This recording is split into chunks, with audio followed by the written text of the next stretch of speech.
The Evil Dead movies have a history of positive reviews, so how does Evil Dead Rise's Rotten Tomatoes score compare to the rest of the franchise? In this video, I want us to see how positive the reviews of Evil Dead Rise compare to its predecessors on Rotten Tomatoes. But before we head back to the groovy world of Evil Dead, I'd like to say hello guys and gals, I'm Nick, and welcome to Firthy's Feedback. So, as the movie and franchise that launched Sam Raimi's career as a popular horror director and eventual popular superhero director thanks to the Tobey Maguire Spider-Man trilogy, The Evil Dead holds an important place in film history. Through 5 installments and the series, The Evil Dead maintained a positive critical reception, unlike other popular horror franchises like Halloween. So far, Evil Dead Rise is getting really strong reviews, continuing a trend of fresh Rotten Tomatoes scores for the Evil Dead franchise.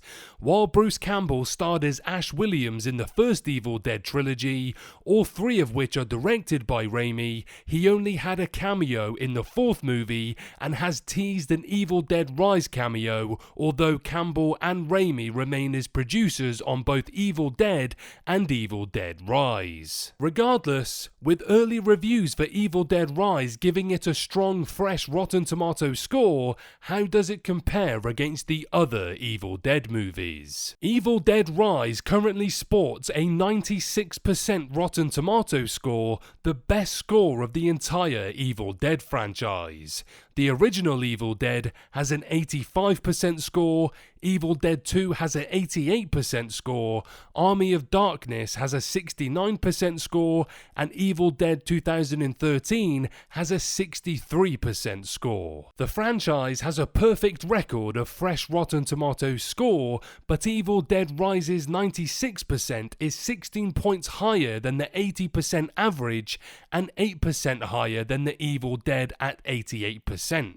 However, even that doesn't necessarily mean Evil Dead Rise is actually the best reviewed Evil Dead movie. Despite having the highest Rotten Tomatoes score in the Evil Dead franchise, Evil Dead Rise only has the second highest average review score, with a 7.6 average, while The Evil Dead has a 7.7. The 96% tomato meter score measures the percent of total reviews that are positive using a positive/negative binary, while the average review score measures the actual average scores of each review, so even though Evil Dead Rise has a larger percentage of reviews marked fresh, each individual review is slightly less enthusiastic than reviews for The Evil Dead. Granted, the scores are incredibly close using either metric, and since The Evil Dead was released in 1981, long before the advent of Rotten Tomatoes, the retroactive scoring and other industry changes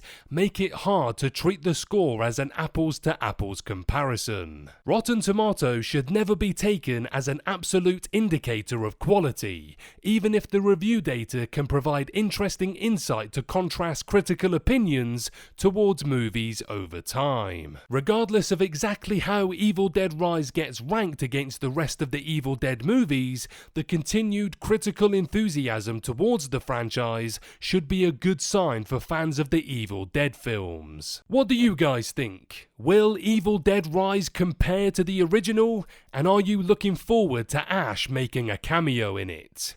Let me know below.